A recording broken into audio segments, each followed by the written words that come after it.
Right, so sharpening a tenon saw.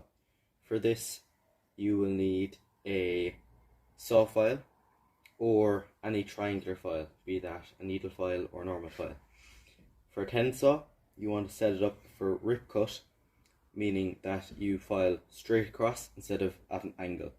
If you do it at an angle, you'll get a cross cut saw. You might also need a saw set, this little thing, or they also have,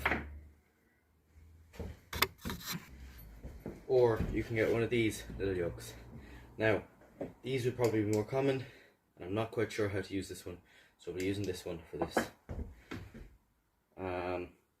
So what you want to do is loosen out the screw, and for a tenon saw, I think you kind of want to have around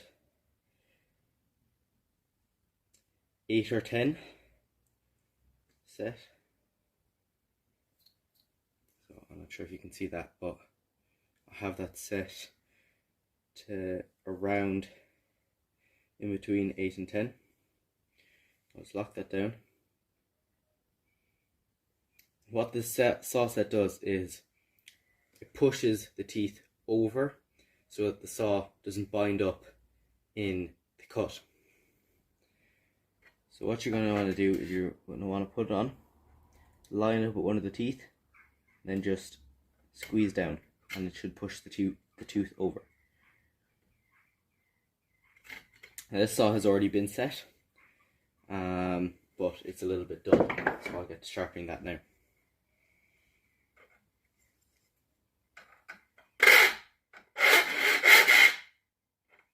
You only really need to do a few passes, otherwise you'll be at it all day.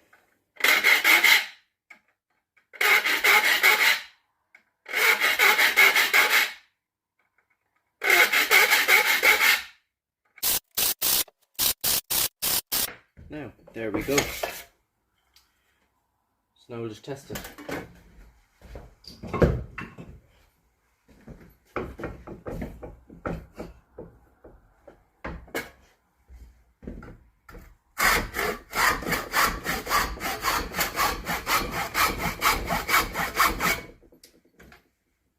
Now, cutting very sharp.